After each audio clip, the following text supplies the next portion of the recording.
At Christmas dinner, my son announced, "You are a burden. We want to live without you." I sat there dumbfounded, looking at the festive table, where the burnt chicken was still smoking. My mistake. These words hit me like a knife, because I had given everything for them: my house, my business, years of my life. But that moment was not the end, but the beginning. They thought they had gotten rid of the burden, but they had no idea what terrible consequences awaited them. Before we continue, please subscribe to the channel and let us know where you are listening in the comments. I should have known something was wrong when Haley barely looked up from her phone as I entered the kitchen. Christmas music drifted from the living room. Silent Night, playing softly through the speakers I'd bought them last year. The dining room table gleamed with her grandmother's china, red and gold ornaments catching the light from the chandelier. Everything looked perfect. Too perfect. "Need help with anything?" I asked, rolling up my sleeves. The kitchen smelled like cinnamon and sage, holiday spices that usually made me feel at home. Today they felt foreign. "Just keep an eye on the chicken," Haley muttered without looking at me. "Timer goes off in 20 minutes. I nodded, grateful for something useful to do. The last few months had been difficult, walking on eggshells, trying to stay out of their way in the house I'd helped them buy. But this was Christmas, family time. Surely things would be different today. The timer's shrill cry jolted me from my thoughts. I'd been watching the snow fall outside, remembering other Christmases when Logan was small, when he'd burst into the kitchen asking if Santa had come yet. When I opened the oven door, black smoke billowed out like a warning. "Oh no! Oh no!" I grabbed the pan, but it was too late. The chicken lay there, blackened and ruined, looking like something from a disaster movie. The smoke detector began its piercing wail. "Kenneth!" Haley's voice cut through the chaos. "What did you do?" "I'm sorry. I fumbled with the smoking pan, trying to salvage something, anything.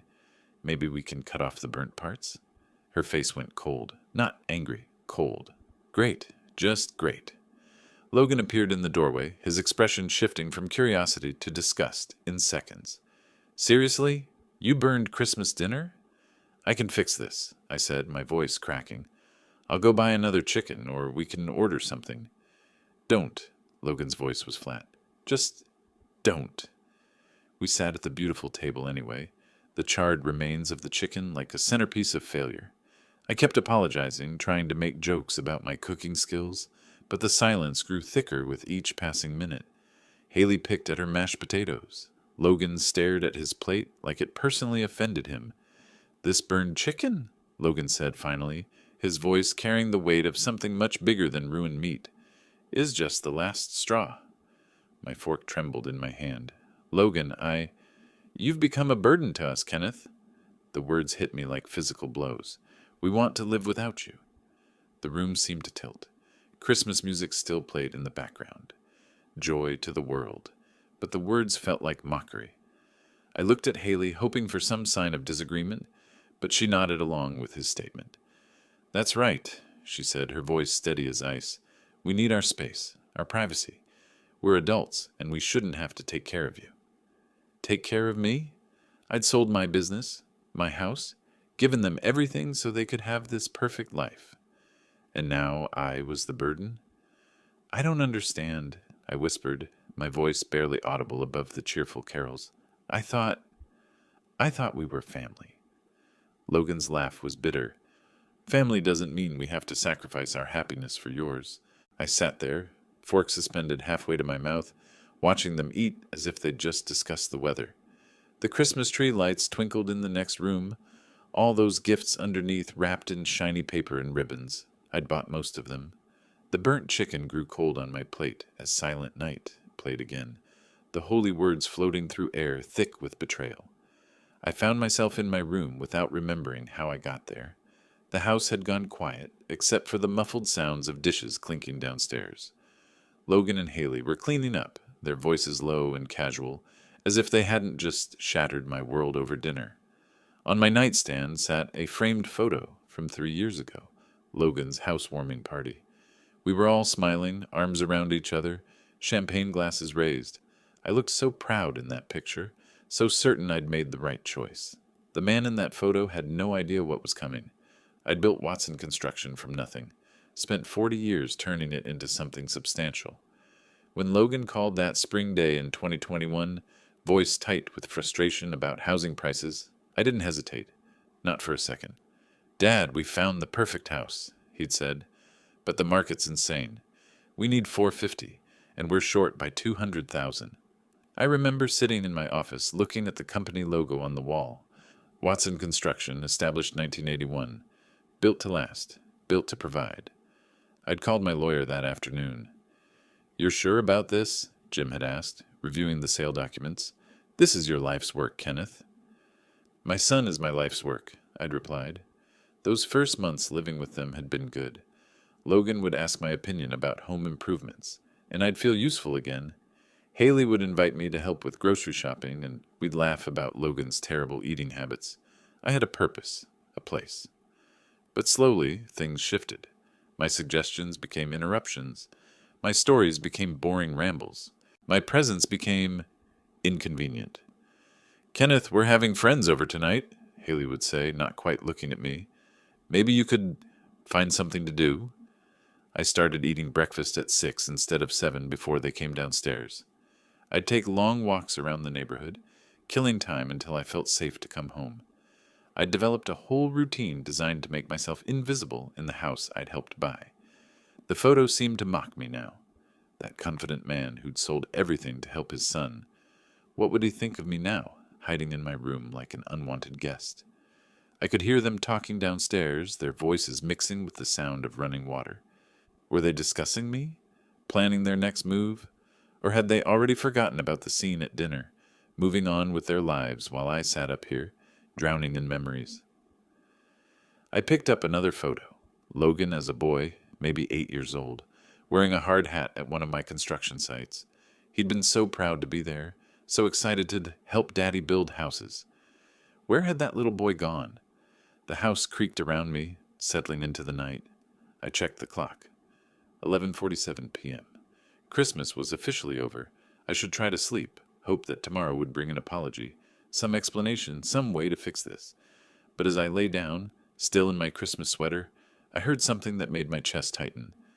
Laughter. Logan and Haley were laughing about something downstairs, their voices light and carefree. The sound drifted up through the floorboards like a knife, cutting through any hope I'd managed to hold on to. They weren't worried about me. They weren't sorry. They were relieved. I woke up with Christmas morning optimism clinging to me like a stubborn dream. Maybe yesterday had been a nightmare brought on by too much wine and holiday stress. Maybe Logan had just been having a bad day and we could talk it through like adults. I made coffee the way I always did, strong, with just a touch of cream. The kitchen felt peaceful in the early morning light, snow still falling outside the window. I set 3 places at the table, arranged the newspaper beside my cup, and tried to pretend my hands weren't shaking. The coffee tasted bitter, but I forced myself to drink it. Normal routine, normal morning. Everything could still be normal. Logan's footsteps on the stairs made my heart race. This was it, the moment he'd apologize, explain that he'd been overwhelmed, that he didn't mean what he said. I arranged my face into what I hoped was a welcoming smile. He appeared in the doorway, hair messy from sleep, wearing the pajamas I'd bought him for Christmas. For a split second, I saw the little boy who used to run to me for protection during thunderstorms. Then his face hardened, and that boy disappeared forever. "Why are you still here?" His voice was flat, matter-of-fact, like he was asking about the weather. I thought I made myself clear last night. The words hit me like ice water. No good morning, no acknowledgement of the previous night's harshness, just this cold, casual cruelty. "Logan, I struggled to find words. I thought maybe we could talk, work things out. There's nothing to work out." He moved to the coffee maker, deliberately turning his back to me. "I told you how we feel." Haley appeared behind him, her hair perfectly styled despite the early hour. She took one look at the 3-place settings and let out a small, bitter laugh. "Some people really don't take hints, do they?" she said to Logan, as if I wasn't sitting right there. "I guess we need to be more direct." "More direct?" I stood up, my chair scraping against the floor. "You told me I was a burden and you wanted to live without me. How much more direct can you get?" "Then why are you still here?" Logan's question was delivered with surgical precision. Why are you making this harder than it needs to be? I stared at my son, this man I'd raised, sacrificed for, loved unconditionally, and saw a stranger. Because this is supposed to be my home, too. Your home? Haley's voice dripped with disdain. This is our house, Kenneth. We bought it. We pay for it. We live here. I gave you the money. You gave it to us, Logan interrupted. Past tense. It's not yours anymore. The finality in his voice broke something inside me. I'd been clinging to hope, to the possibility of redemption, but looking at their faces, cold, determined, united against me, I finally understood. This wasn't anger. This wasn't a misunderstanding. This was a decision they'd made together, carefully and deliberately. I see, I said quietly. I'll pack my things. Neither of them tried to stop me as I walked to my room. My suitcase sat in the closet, dusty from 3 years of disuse. I filled it methodically. Clothes, toiletries, my father's watch, a few photos, my entire life reduced to one bag. At the front door, I paused for one last look at the house I'd helped buy. The living room with its perfect Christmas tree, the dining room where we'd shared so many meals, the kitchen where I'd made coffee every morning for 3 years. None of it was mine anymore. Maybe it never had been. Through the kitchen window, I could see Logan and Haley watching me. They didn't wave. They didn't come to say goodbye. They just watched, waiting for me to leave. I stepped outside into the cold December morning, my breath forming clouds in the frigid air. The door closed behind me with a soft click, but it sounded like a gunshot. I was homeless. At 62 years old, I was standing on a sidewalk with everything I owned in one suitcase. Nowhere to go. The cold bit through my coat as I stood on the sidewalk, suitcase handle growing slick in my sweating palm. December 26th in Davenport, Iowa, 23 degrees and falling. I needed to move, needed to think, needed to find somewhere warm before my fingers went numb. Hotels were expensive, and I'd need something long-term. Apartment hunting would take weeks, deposits and credit checks and explanations about why a 62-year-old man was suddenly homeless. The magnitude of my situation hit me like a physical weight. Then I remembered Richard Morrison. Richard had been my business partner for 20 years, the steady hand, my ambitious vision. When I sold Watson Construction, he'd bought out my half and kept the business running. We'd stayed friends, but life had pulled us in different directions. When was the last time we'd spoken? September? October? My pride warred with necessity as I pulled out my phone. How do you explain to someone that your own son threw you out on Christmas? How do you make that sound like anything other than pathetic? The phone rang 3 times before his familiar voice answered. Kenneth, Merry Christmas, buddy. How are you? Richard, my voice cracked. I need help. The warmth in his voice shifted to concern instantly. What's wrong? Are you hurt? No, I'm standing outside Logan's house with a suitcase and I don't have anywhere to go. Silence. Then, what happened? They asked me to leave. Yesterday. They said I was a burden and they wanted to live without me. Jesus, Kenneth, are you serious? I wouldn't joke about this. Of course you can stay here. Come over right now. Do you need me to pick you up? No, I'll get a taxi. Thank you, Richard. I'm sorry to... Don't apologize. Just get over here. Sarah's making lunch. The taxi ride through familiar neighborhoods felt surreal. I'd driven these streets for decades, building houses, creating homes for families. Now I was homeless myself, watching the world blur past through salt-stained windows. Richard's house looked exactly the same. Modest brick, colonial, well-maintained but not flashy. He must have been watching for me because the front door opened before I could knock. Kenneth! He pulled me into a hug, and for a moment I felt human again. Come in, you're freezing. Sarah appeared with a mug of hot coffee and a concerned smile. We made up the guest room. It's not much, but it's warm and private. The room was small but perfect. Single bed, dresser, window overlooking their backyard, clean sheets, a reading lamp, a sense of sanctuary I hadn't felt in months. Now, Richard said, sitting on the bed's edge while I unpacked, tell me what really happened. I found myself explaining the whole story, the burned chicken, Logan's cold declaration, Haley's cutting remarks, the morning's final confirmation. Richard's face grew darker with each detail. Your own son, he said quietly, after everything you did for him. I keep thinking I must have done something wrong, I admitted. Maybe I was too involved, too present. Maybe I really was a burden. Bullshit, Richard's voice was firm. You sold your business to help him buy that house. You gave him everything. And now I have nothing. You have this room for as long as you need it. You have friends who care about you. And you have options. More than you think. I sat on the bed, feeling the soft mattress beneath me, looking around at the simple but welcoming space. For the first time since yesterday's dinner, I could breathe without feeling like my chest was being crushed. Through the window, I could see Richard's backyard, the deck we'd built together 15 years ago, the garden where Sarah grew tomatoes every summer. Normal life, continuing on while mine had exploded into pieces. But I was safe now.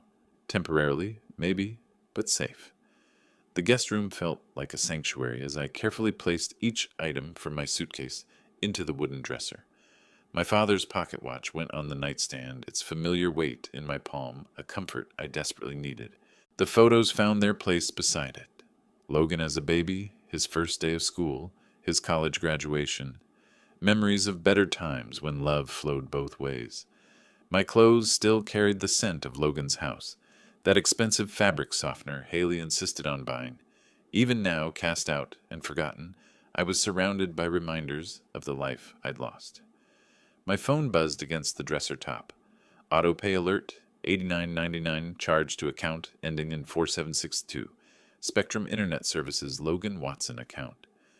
I stared at the screen, reading the notification twice, then 3 times. The amount, the service, Logan's name. The realization hit me like a physical blow. I sank onto the bed's edge, phone trembling in my hands. They'd thrown me out, called me a burden, made me feel like garbage, but they expected me to keep paying for their comfortable lifestyle.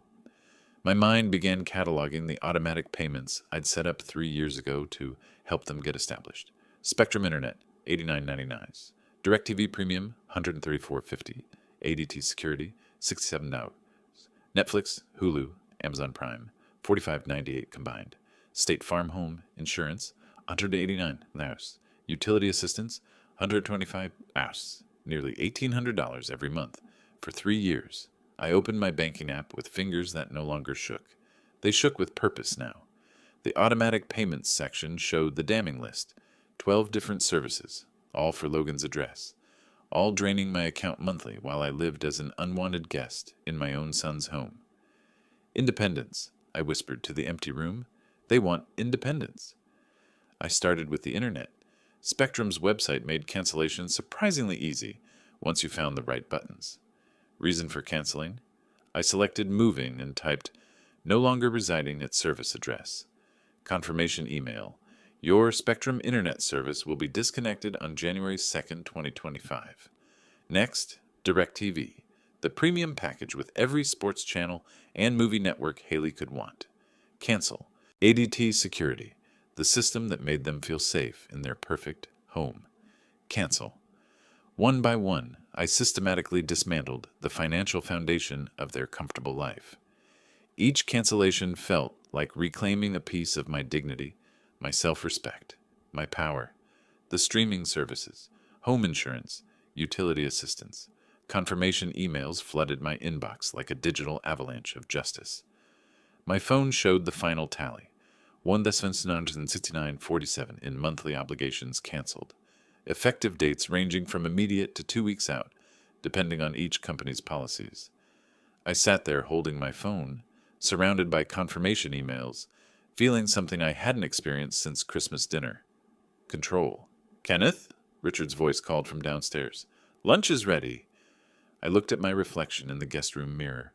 For the first time in a week, I saw something other than a broken old man. I saw someone who'd just taken the first step toward teaching a very important lesson about appreciation.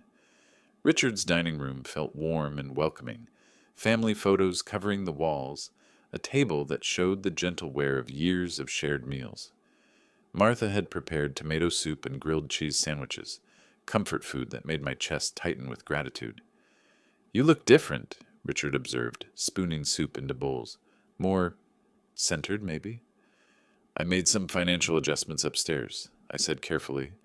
Martha passed me a sandwich. Sometimes taking control of what we can control helps us feel human again. Richard studied my face. Speaking of taking control, you remind me of Tom Bradley. Remember Tom? We worked together on that strip mall project 2 years back. I nodded. Tom had been a decent carpenter, quiet but reliable. Tom went through something similar with his daughter, Richard continued, settling into his chair. He'd helped her buy a condo downtown, moved in to help with expenses. 34 years old, and she treated him like hired help. What happened? I asked, though something in Richard's tone suggested this story had a purpose. Well, Richard's eyes took on a storytelling gleam.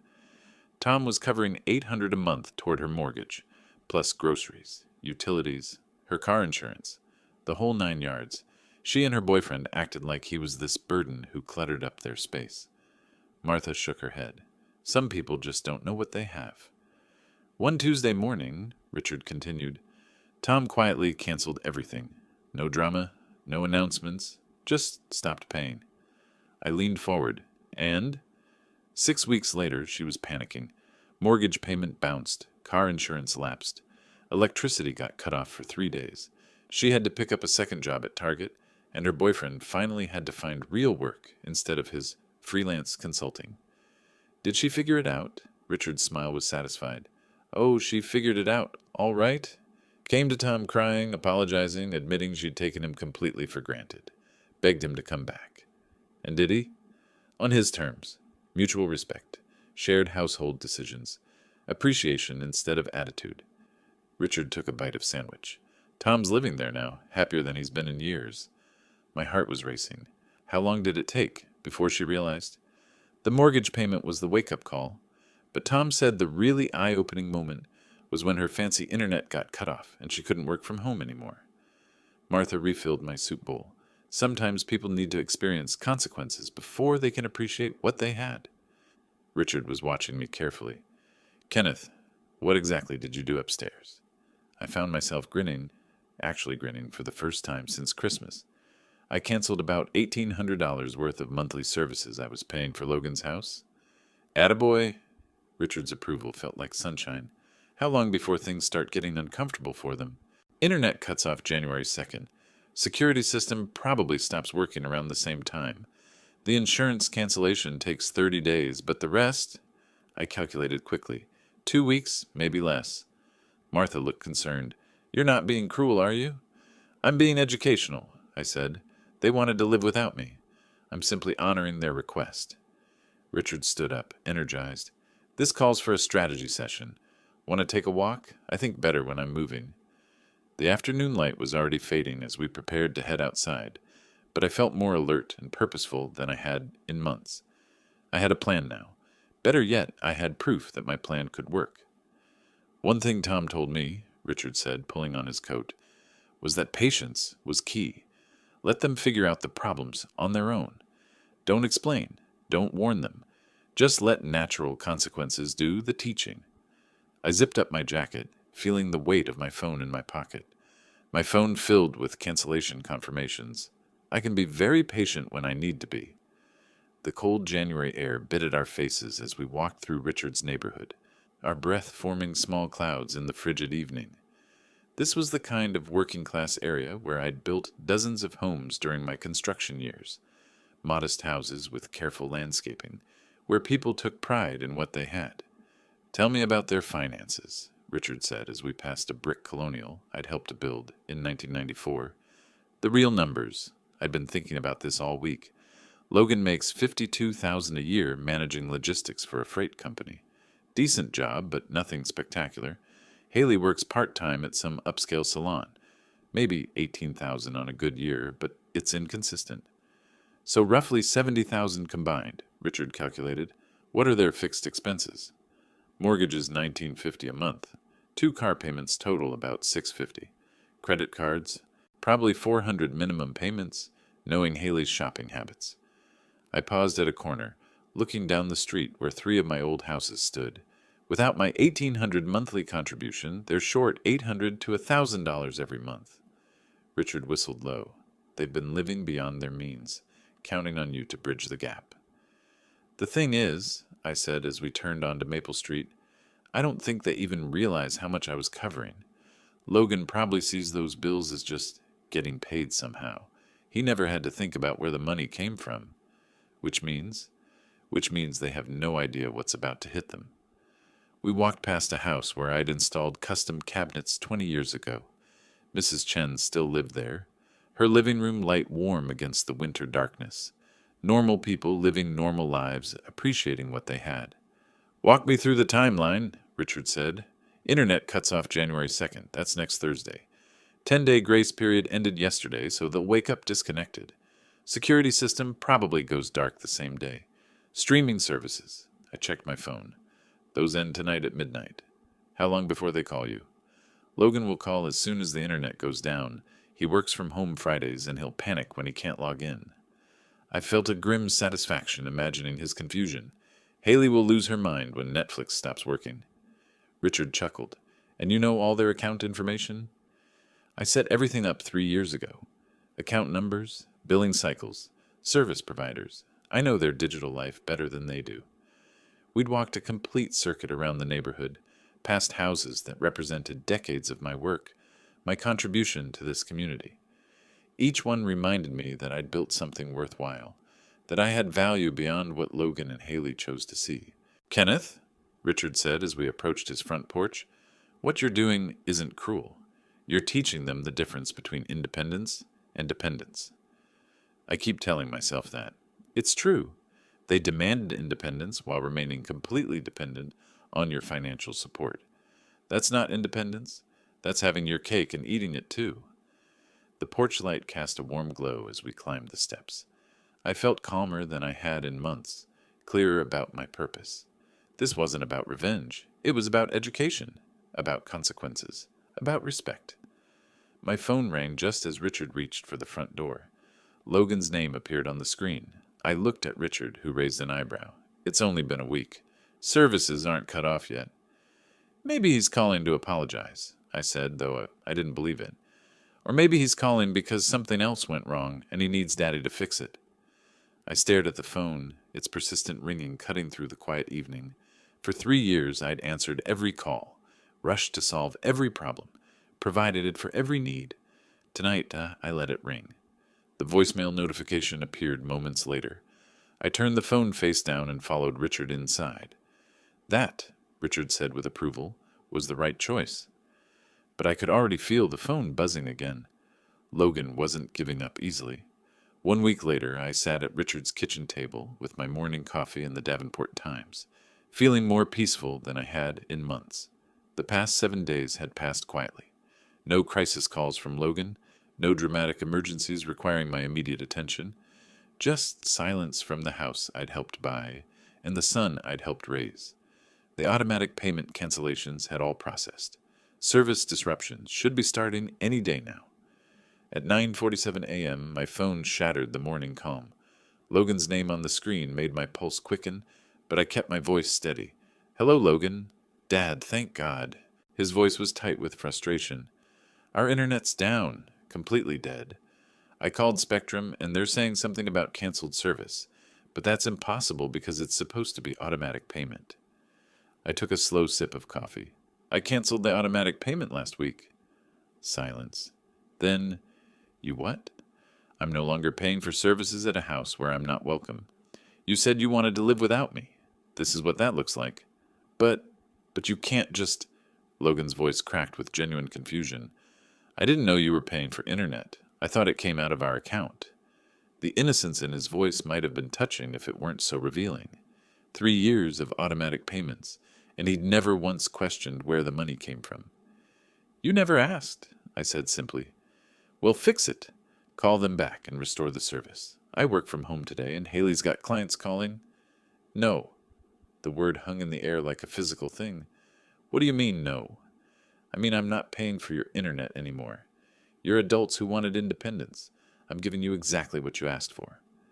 I could hear Haley's voice in the background, high and agitated. "Tell him the security system's not working either. The panel's just flashing red." "The security system too?" Logan's voice rose an octave. "Dad, you can't just leave us without protection." I'm not leaving you without anything.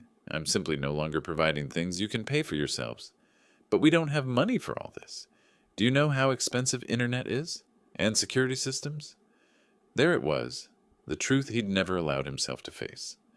Then perhaps, I said calmly, you should have thought about that before you decided I was a burden. Haley grabbed the phone. I could hear the handoff, the fumbling, then her sharp voice. Kenneth, this is ridiculous. You can't just cut off essential services. I can, and I have. What else did you cancel? Her voice was getting shriller. What else are you holding hostage? I'm not holding anything hostage, Haley. I've simply stopped paying for services in a home where I don't live anymore. But you have to understand our situation. Logan's salary doesn't cover everything, and my work is seasonal. Then you have a problem to solve. Logan took the phone back. Look, Dad, maybe we can work something out. Maybe if you move back in, we could discuss ground rules. Ground rules? I almost laughed. You mean like the ground rule where I pay all your bills while you treat me like garbage? That's not. We didn't mean. You meant exactly what you said, Logan. You called me a burden. You told me you wanted to live without me. I'm simply honoring your wishes. But we need help. We can't afford all this on our own. That sounds like a personal problem. The line went quiet, except for muffled arguing in the background. I could picture them in their perfect kitchen, in their perfect house, realizing their perfect life was built on a foundation they'd just kicked out from under themselves. Dad! Logan's voice was smaller now, almost pleading. Can't we just forget Christmas happened? Can't we go back to how things were? How things were involved respect and appreciation. When you're ready to offer those, we can talk. I hung up before he could respond. Richard appeared in the kitchen doorway, coffee mug in hand. How'd that go? I smiled, actually smiled. Phase 1 is complete. My phone immediately started ringing again. Logan's name flashed on the screen, insistent and demanding. I turned the phone face down and took another sip of coffee. He'll figure it out eventually. Or he won't, Richard said, settling into the chair across from me. Either way, that's his choice to make. The phone buzzed twice more, then fell silent. In the quiet kitchen, surrounded by the normal sounds of a normal morning, I felt something I hadn't experienced in 3 years. I felt respected. 2 weeks later, I was helping Martha plan her grocery list when my phone rang for the 4th time this week. Logan's name flashed on the screen, persistent as always. I'd been ignoring most of his calls, but Richard looked up from his crossword puzzle and nodded toward the phone.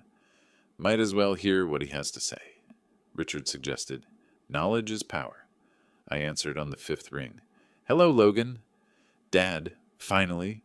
His voice carried a mixture of relief and frustration. Look, this has gone far enough. Haley's been crying for 3 days straight. You're destroying our anniversary month, and she's talking about postponing our celebration dinner because we can't afford it anymore. Your anniversary is your responsibility to plan and fund. But we can't. Don't you understand? The cable got cut off right in the middle of playoff season. The security system's been down for 2 weeks, and Haley's scared to be home alone. We've got warning notices from the electric company, the water department.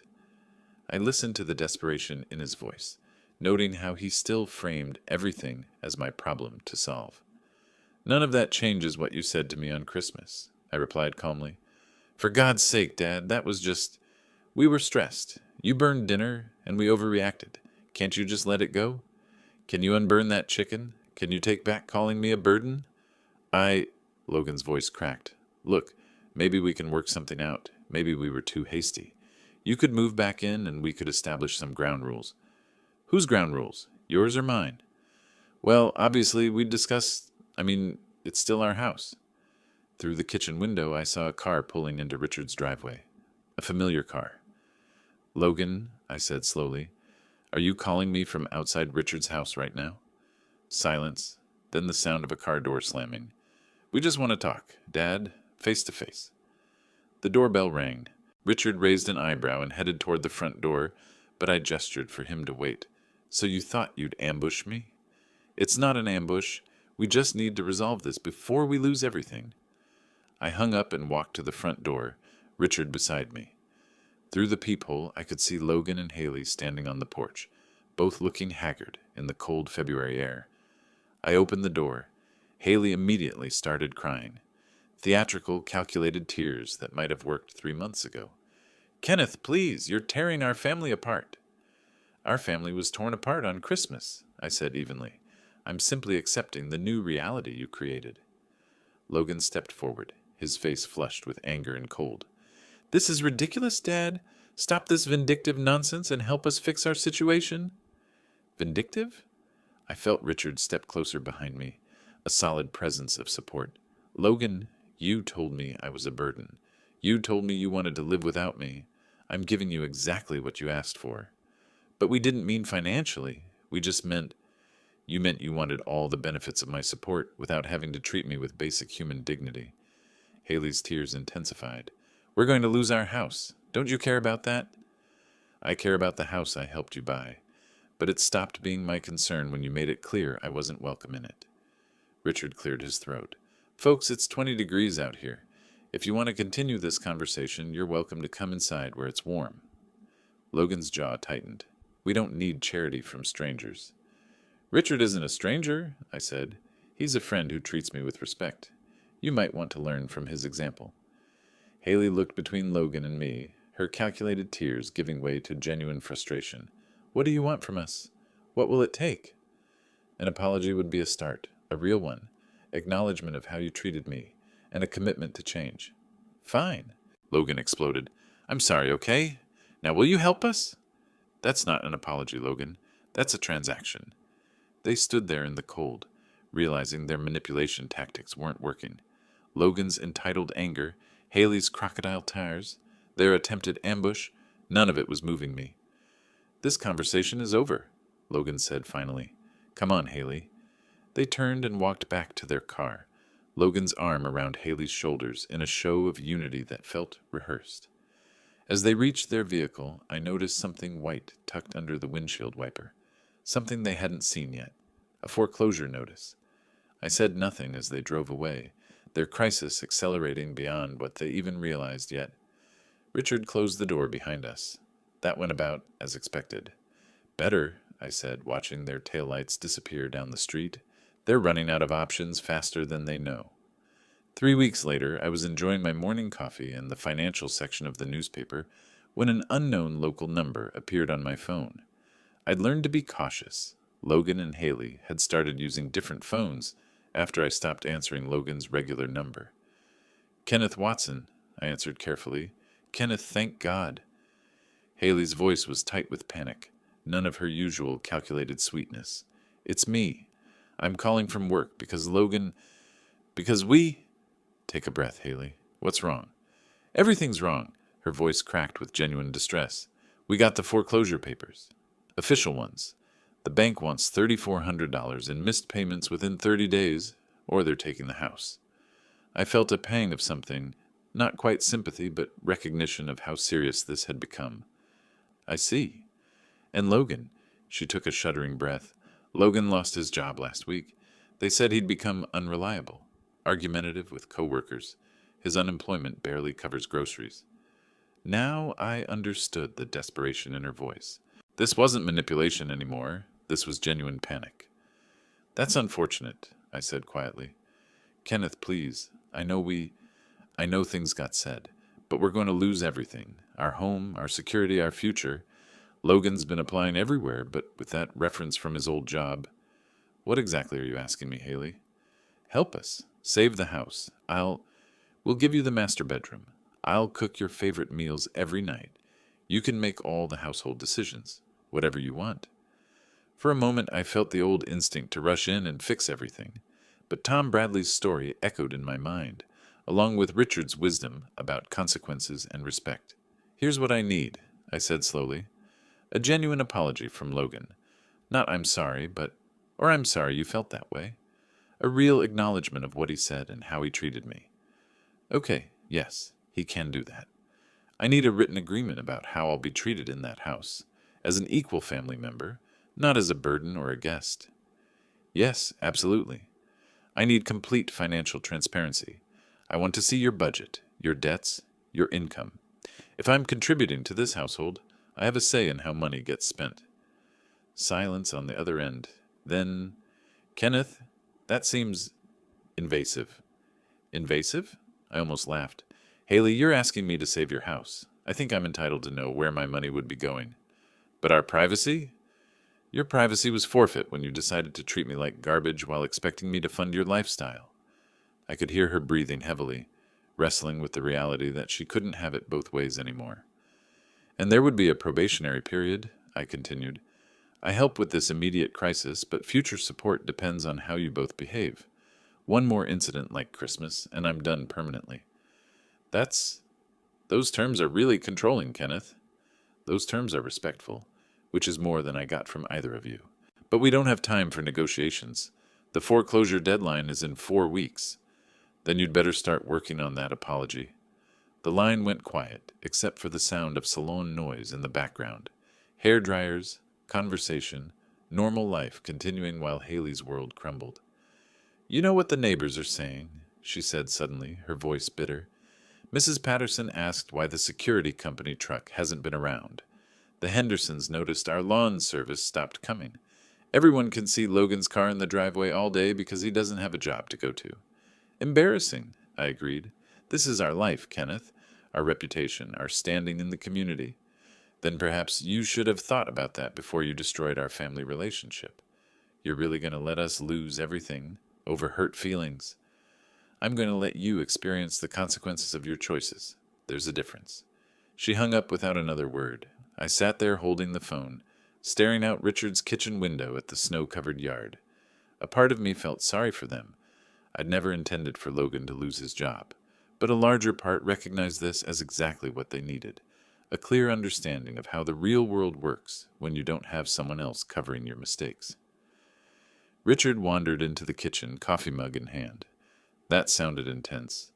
They're about to lose the house, I said. Logan lost his job. Reality is hitting hard. And how do you feel about that? I considered the question honestly. Like a teacher watching students learn a difficult but necessary lesson. Richard smiled and raised his coffee mug in a small salute. Tom Bradley would be proud. 1 week later, I was helping Richard repair a section of fence in his backyard when I heard a car door slam in the driveway. Richard and I looked up from our work, and I felt my chest tighten when I saw Logan approaching through the gate. He looked terrible. Unshaven, wearing a wrinkled shirt I recognized from Christmas Day. Dark circles under his eyes like he hadn't slept in weeks. This wasn't the arrogant man who'd thrown me out. This was someone who'd been broken down by circumstances he couldn't control. Dad, he said quietly, stopping a few feet away. No demands, no accusations. Just my name, spoken like a question. Richard straightened up, hammer in hand. I'll be inside if you need me, Kenneth. No, Logan said quickly. Stay, please. I want someone to witness this. I set down the fence post I'd been holding. Witness what? Logan's hand shook as he pulled a crumpled paper from his pocket. The foreclosure notice. It's final. 21 days to pay or we lose everything. Where's Haley? Gone. His voice cracked. Moved in with her sister 3 days ago. Said she wasn't going to watch our life fall apart because I couldn't fix things with you.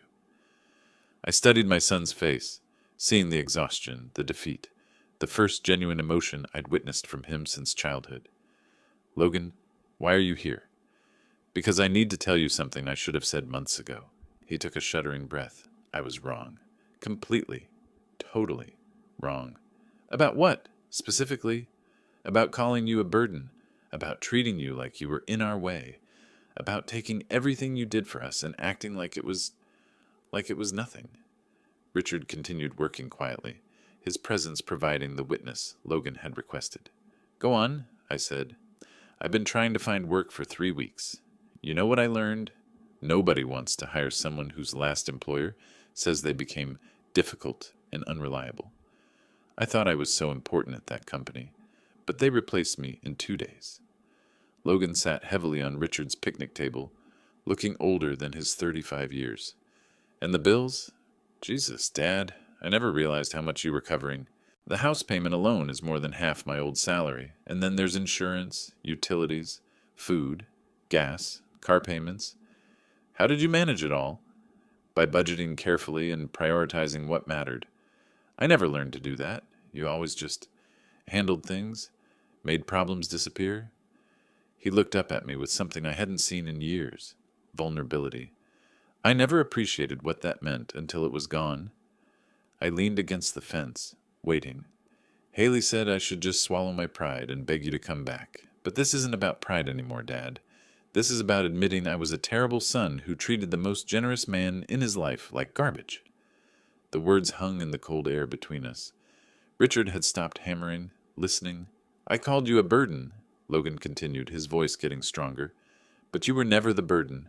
I was. I was a grown man who let his father pay for his life while treating him like an inconvenience. And now? Now I'm a grown man who's about to lose his house because he was too stupid and entitled to appreciate what he had. I studied Logan's face, looking for signs of manipulation, for the practiced remorse I'd heard in earlier conversations. Instead, I saw something real: shame, regret, and maybe the beginning of genuine understanding. What are you asking me to do, Logan? Help me save the house. Not for me. I know I don't deserve it. But it's your investment, too. You helped buy it, and I threw away your contribution along with your dignity. And in return, I accept your terms, all of them. Financial transparency, respectful treatment, your involvement in household decisions, whatever you require. For how long? However long it takes to prove I've learned something from this disaster. Richard set down his hammer and looked at both of us. Kenneth, this sounds like a young man who's ready to earn back what he lost. I felt something shift inside me. Not forgiveness exactly, but the possibility of it. 90 days, I said finally. A trial period. You demonstrate changed behavior, and I'll help you avoid foreclosure. Logan's relief was visible. What do I need to do first? Show me your complete financial picture. Every debt, every bill, every source of income. Then we'll see if this house is actually salvageable. And after that, you prove you understand the difference between being my son and being someone who deserves my support. Logan nodded, standing up from the picnic table. For the first time in months, he looked me directly in the eye. Thank you, Dad, for not giving up on me completely. Don't thank me yet, I said. Thank me in 90 days if you've actually changed. As Logan walked back to his car, I noticed his shoulders weren't slumped in defeat anymore. They carried the weight of responsibility instead, a burden he was finally ready to bear. 6 weeks later, I stood in the doorway of the master bedroom, my master bedroom now, watching Logan and Haley arrange their belongings in the smaller room down the hall. The symbolic reversal felt right, a physical representation of the new dynamics we'd established. Logan had kept his word. Every day for 6 weeks, he'd demonstrated the changed behavior I'd demanded. He found a new job with a medical supply company. Lower pay than his previous position, but his supervisor had already complimented his work ethic and attitude. He showed me every paycheck, every bill, every expenditure. Haley had returned after 2 weeks, swallowing her pride when she realized Logan was serious about meeting my conditions. She still struggled with the new arrangement. I could see it in the way she bit her tongue when she wanted to criticize my decisions, the forced smile when she asked my opinion on household matters. But she complied, understanding that the alternative was losing everything. Dad? Logan appeared in my doorway, holding a stack of mail. Electric bill came in, $67, down from last month, because we're being more careful about usage. Good, I said, taking the bill to review. This was part of our agreement. I saw everything before it got paid, had veto power over any expense over $50. Also, Richard called. He and Martha want to come for dinner Sunday to see how we're settling in. Tell them yes, and ask Haley to make that pot roast they enjoyed last time. Logan nodded. The old Logan would have bristled at being asked to deliver requests to his wife. This Logan understood that respect flowed both ways, and I'd earned the right to have my preferences honored. That evening we sat down for our first relaxed family dinner since before Christmas. The table was set with care, my chair at the head where it belonged, the conversation including my opinions on Logan's work situation and my suggestions for their budget. I've been thinking, Logan said over dessert, about what you said regarding public acknowledgement. I raised an eyebrow. We'd discussed this as part of my conditions, some recognition of what had happened and how it had been resolved. I'd like to have Richard and Martha over next weekend, maybe invite a couple of the neighbors. I want to publicly thank you for your patience and acknowledge how wrong I was about everything. Haley shifted uncomfortably but didn't object. She'd learned that her comfort was no longer the primary consideration in household decisions. That sounds appropriate, I agreed. The following Saturday, Richard and Martha joined us, along with the Hendersons from next door and Mrs. Patterson from across the street. Logan had prepared remarks, but when the moment came, he spoke from the heart. I asked you all here because I need to publicly acknowledge something, he began, standing in our living room with a steadiness I hadn't seen from him in years. 3 months ago, I treated my father terribly. I took his generosity for granted and repaid his sacrifices with cruelty and disrespect. I watched the neighbors' faces, seeing their surprise at Logan's honesty. My father could have written me off completely. Instead, he taught me the most important lesson of my adult life, that respect has to be earned, not demanded, and that appreciation can't be assumed. He looked directly at me. Dad, thank you for not giving up on me. Thank you for teaching me the difference between being entitled and being grateful. The room was quiet for a moment. Then Richard started clapping, and the others joined in. Mrs. Patterson wiped her eyes with a tissue. After everyone left, I sat in my comfortable chair in the living room, the best chair, positioned where I could see both the television and the front window. Logan and Haley were in the kitchen cleaning up, their voices low and cooperative. The house felt peaceful in a way it never had during my first 3 years here. The difference wasn't just in the changed living arrangements or the financial transparency. It was in the respect that now underpinned every interaction. My phone buzzed with a text from Richard. Proud of you for teaching that lesson without destroying the relationship. That took real wisdom. I smiled, setting the phone aside. Justice hadn't required revenge. It had required patience, firm boundaries, and the willingness to let natural consequences do their work. Through the kitchen doorway, I could see Logan and Haley working together to finish the dishes. Tomorrow, Logan would go to his job, a job he valued because he understood what unemployment meant. Haley would manage the household budget we'd all agreed upon, and I would continue living as a respected member of this family, rather than a convenient benefactor. I picked up my newspaper, settled back in my chair, and allowed myself a moment of deep satisfaction. Sometimes the best revenge is simply refusing to accept being treated poorly. Sometimes justice comes not from punishment, but from insisting on dignity. The house was quiet now, filled with the comfortable sounds of a family that had learned, finally, how to value what they had. And that was worth more than any revenge I could have planned. If you liked this story, please like this video, subscribe to the channel, and share your impressions of this story in the comments. To listen to the next story, click on the box on the left. Thank you for watching.